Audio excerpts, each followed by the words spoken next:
Hello दोस्तों, स्वागत है आप सभी का आपके अपने YouTube channel Gautam classes study point पर। जैसा कि आप देख रहे होंगे, आज हम मैदान के बारे में बात करने वाले हैं। माफ़ी चाहूँगा कि ज्योग्राफी की जो क्लास है कल अपलोड हम नहीं कर पाए किसी कारणवश, और आज हम देखते हैं कि जो मैदान है उसके विषय में जानकारी लेंगे। और मुख्य रूप से मैदानी भाग में भारत में आप ग्रीन कलर का जो एरिया देख रहे हैं यहाँ पर मुख्य रूप से मैदानी भाग पाया जा रहा है। और सेकंड मैप में आप 1, 2, 3 ये देख रहे होंगे, तो यहाँ पर जो मैदान का इलाका है वहाँ पर पाया जाता है पंजाब प्लेन्स, गंगा प्लेन्स और ब्रह्मपुत्रा प्लेन्स। ये 3 प्रकार के हमारे जो मैदान हैं प्लेन्स पाए जाते हैं। मुख्य रूप से गंगा का क्षेत्र है और ब्रह्मपुत्र का रीजन। बांग्लादेश मुख्य रूप से मैदानी इलाका है और उत्तर प्रदेश, बिहार और पश्चिम बंगाल में प्रमुख रूप से मैदानी इलाका दिखाई देता है आपको। और इधर आपका थोड़ा सा इलाका पड़ता है हरियाणा, और कहीं-कहीं पर उत्तराखंड में थोड़ा बहुत इलाका पड़ता है मैदानी क्षेत्रों में। परिचय के विषय में देखते हैं, इसके विषय में देखते हैं। जब मैदान प्रायद्वीपीय पठार एवं हिमालय पर्वतीय क्षेत्र के मध्य स्थित है। मैदानी इलाका हमारा प्रायद्वीपीय पठार जो निचला वाला भाग है, मुख्य लैंड हमारी जो भारत की है, और जो हमारा हिमालय पर्वत है वर्तमान में जो मतलब हालिया बना हुआ है, इसके मध्य में जो स्थित है हमारा जो मैदान अवस्थित है।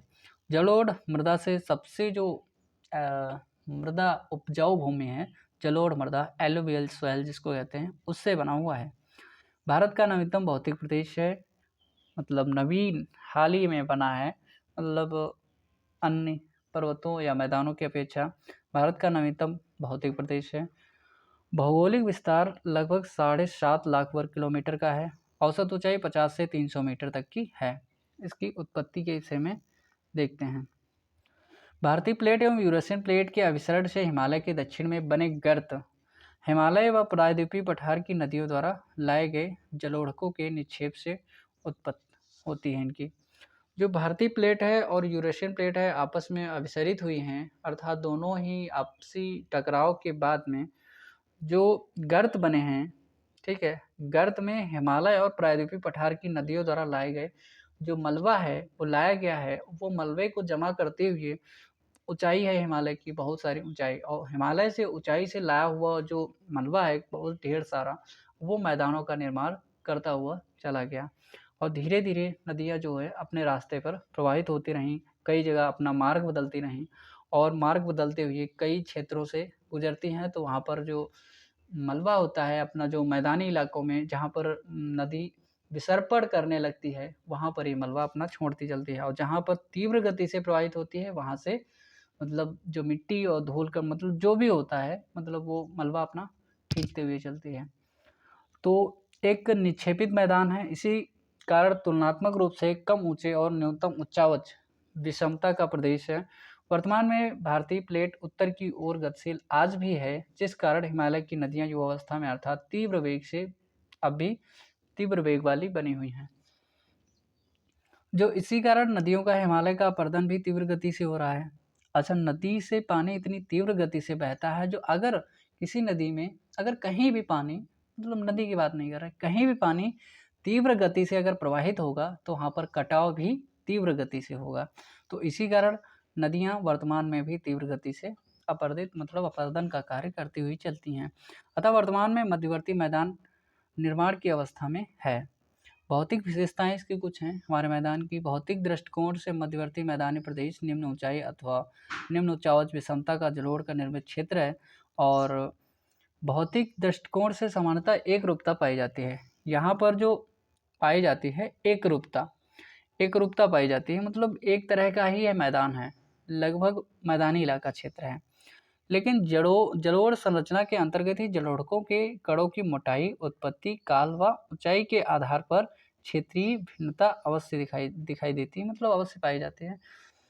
जो जलोढ़क हैं, जो मिट्टी का कणों की जो संरचना है और उनकी उत्पत्ति और उनकी ऊंचाई परत दर परत जमती हुई चलती है ना, तो उन परतों की ऊंचाई और मोटाई जब परतों का ज्ञान हम मतलब करते हैं, तो उन परतों को मतलब उन पर रिसर्च करने के बाद में पता चलता है कि ये उनका समय काल क्या है, उनका टाइम क्या है। और प्लीस्टोसीन काल में मैदान की पुरानी जलोढ़ संरचना के क्षेत्रों का निर्माण हुआ था। भावर और तराई बांगर जैसी संरचना प्लेस्टोसीन काल में ही बनी है।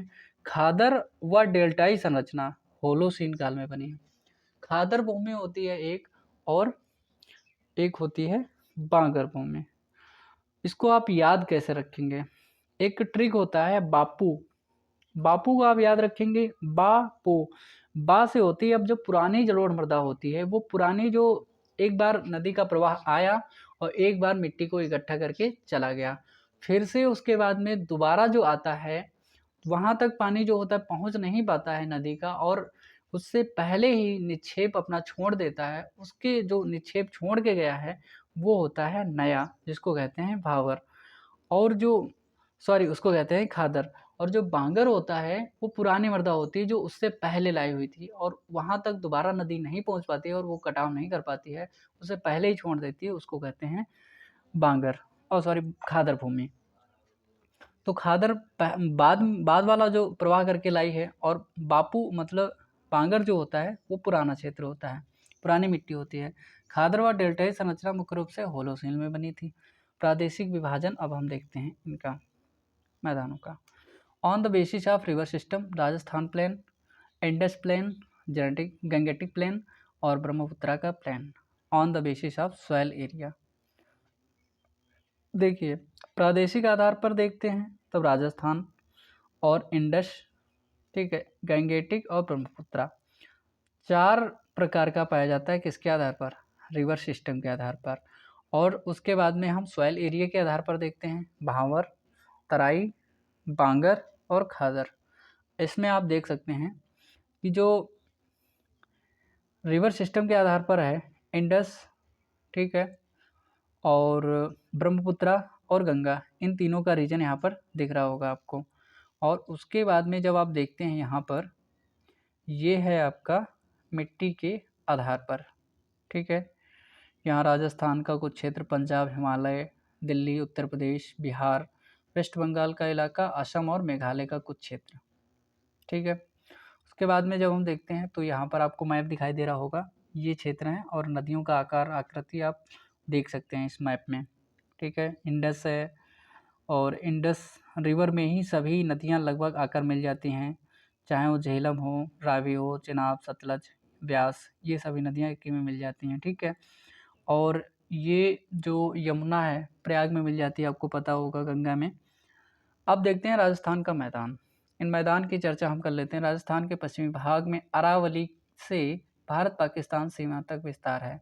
इसका लगभग 640 किलोमीटर का जो विस्तार है, अरावली से लेकर भारत की जो पाकिस्तान की सीमा है उसके वहाँ सीमा तक की इसके जो विस्तार है, राजस्थान का मैदान फैला हुआ है। औसत चौड़ाई इसकी 300 किलोमीटर है और क्षेत्रफल लगभग 1,75,000 वर्ग किलोमीटर है।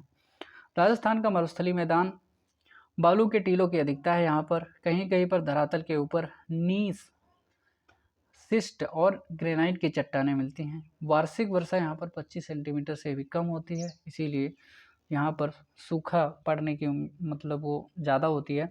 जहाँ सिंचाई की सुविधा, वहाँ गेहूँ, ज्वार, बाजरे की कृषि होती है, क्योंकि बाजरे को कम पानी की आवश्यकता होती है, इसलिए वहाँ पर कम पानी वाली फसलें उगाई जाती हैं। और गेहूँ की वे प्रजातियाँ जिनमें मतलब सिंचाई की कम आवश्यकता होती है, ऐसी प्रजातियों को उगाया जाता है वहाँ पे। राजस्थान का बागर मैदान, राजस्थान के मैदान का उत्तरी भाग, उत्तरी तथा पूर्वी भाग, उच्च प्रदेश है ये। लूनी प्रमुख नदी है यहाँ पर।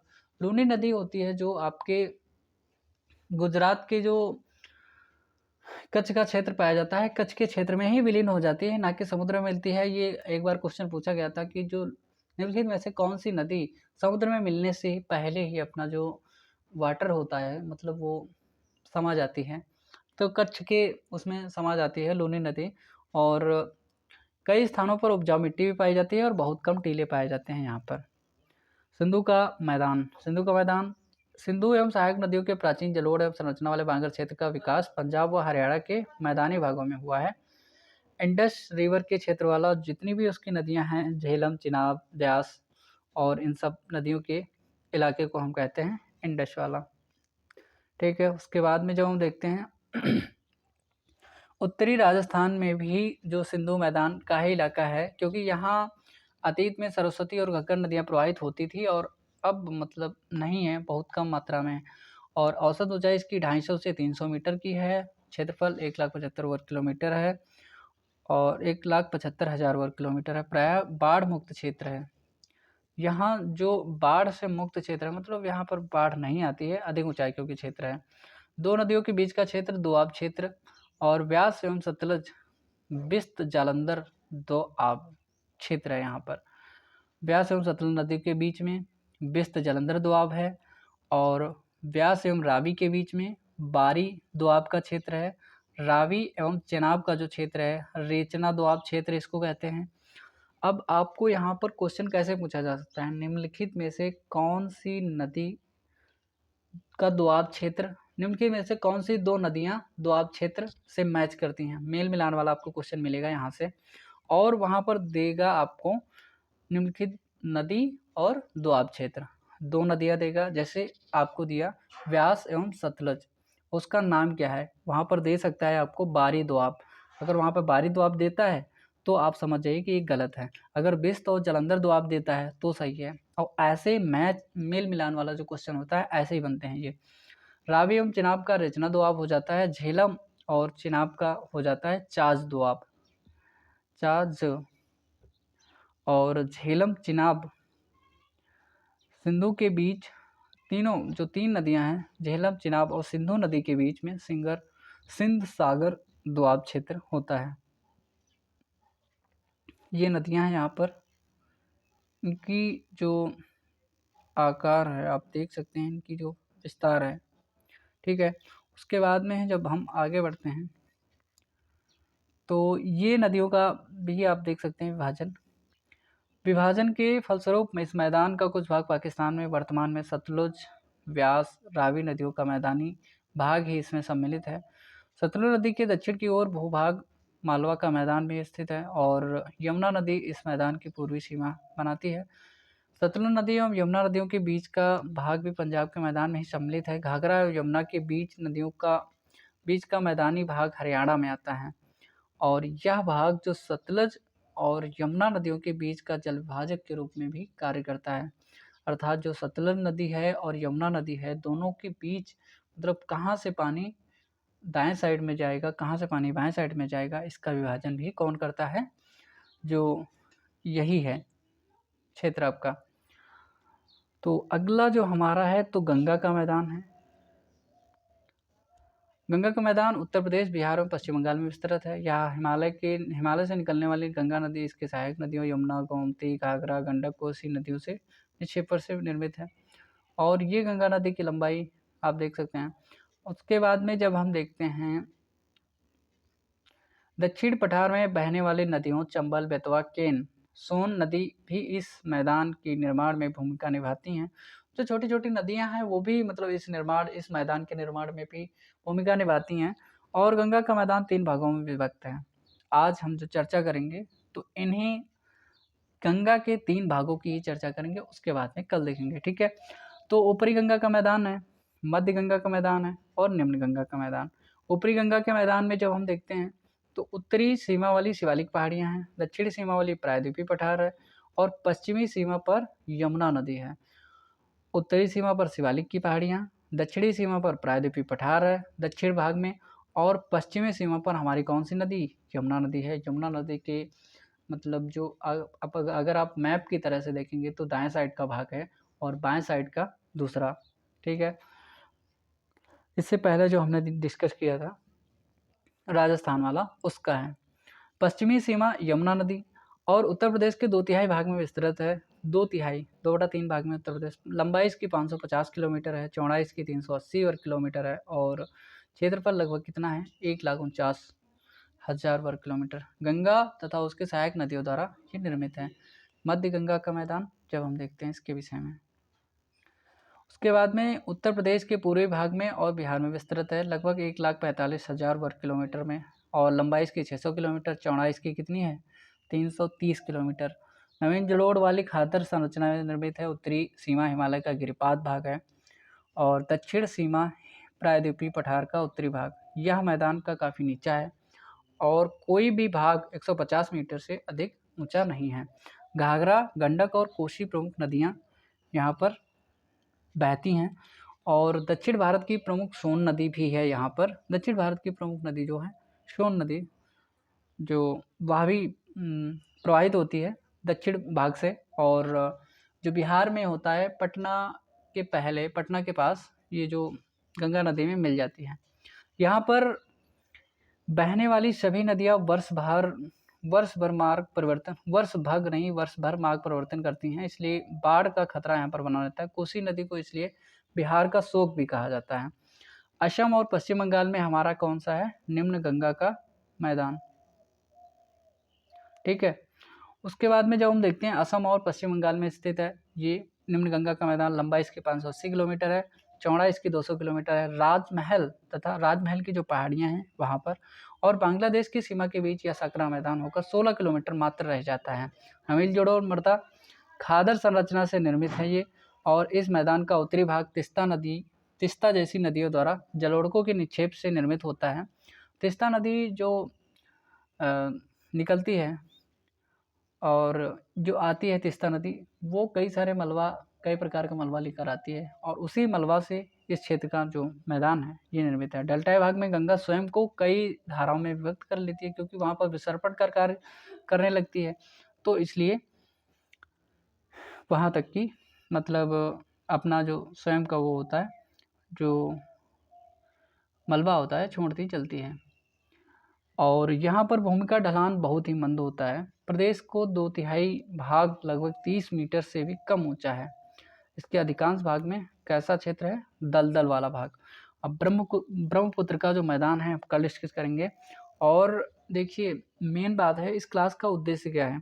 आप लोग जो सोच रहे होंगे कि RO UPPCS में जो भी वैकेंसी आती है, UPPCS और अदर जो PCS है, सिविल सर्विसेज, इन सब में यहाँ से क्वेश्चन नहीं है। प्री से इनमें से महत्वपूर्ण, देखिए जो टॉपिक हैं सबसे महत्वपूर्ण टॉपिक इसमें चल रहे हैं, और ये जो प्री का है, ठीक है, प्री लेवल के एग्जाम के लिए ये जो क्लास है सबसे महत्वपूर्ण है, क्योंकि इसमें अधिकतर क्या है? फैक्ट्स हैं, और जो कॉन्सेप्ट हैं वो हिमालय क्षेत्र से संबंधित है। और हिमालय क्षेत्र को मैंने बहुत अच्छे से डिस्कस कर दिया है इससे पहले, और वो पहले का वीडियो आप देख सकते हैं। और हिमालय को अगर आप किसी भी क्लास को छोड़ते नहीं हैं, क्लास का मतलब अगर आप देखते हैं 2 बार इसका रिवीजन कर लें, तो 2 बार में आपको ये आराम से मतलब कॉन्सेप्ट क्लियर हो जाएगा, पता चल जाएगा कि मोटी मोटी इतनी अच्छे से जानकारी हो जाएगी कि आप कहीं भी अगर क्वेश्चन आपको लगता है तुरंत क्लिक करेगा माइंड में और आपका क्वेश्चन हल हो जाएगा। ठीक है, तो आज की क्लास को हम यहीं तक रखेंगे। आप लोग कमेंट करिए और आप अपना प्यार देते रहिए, और उसके बाद में आप लोग कमेंट करेंगे तो क्या कुछ सही हो सकता है इसके बारे में भी आप राय दे सकते हैं हमें, और कमेंट में आप अपने जो क्वेश्चन है वो भी पूछ सकते हैं, प्रश्न कर सकते हैं। ठीक है, और ये आने वाले सभी एग्ज़ाम के लिए महत्वपूर्ण है, चाहे SSC हो, रेलवे हो, अदर कॉम्पिटिटिव एग्ज़ाम्स हों, RO का एग्ज़ाम अभी आ रहा है दिसंबर में। जहाँ भी GS का जो ज्योग्राफी वाला पार्ट है वो पूछा जाएगा। ज्योग्राफी देखिए सेक्शन बहुत ही महत्वपूर्ण है, इसलिए क्योंकि एनवायरनमेंट का जो इफ़ेक्ट वाला पार्ट है, एनवायरनमेंट आपको पता है वर्तमान में सबसे बड़ा मुद्दा बनकर उभर रहा है, और एनवायरनमेंट और ज्योग्राफी दोनों का एक भाई बहन मतलब एकदम लिंक वाला रिश्ता है, इसलिए एनवायरनमेंट और ज्योग्राफी दोनों ही महत्वपूर्ण विषय आगे आने वाले समय के लिए बहुत ही महत्वपूर्ण होने वाले हैं। तो इसको आप मत छोड़िएगा, पूरी सीरीज आप देखिएगा, जितने भी हम वीडियो आपको दे रहे हैं उतने सभी। नमस्कार और धन्यवाद।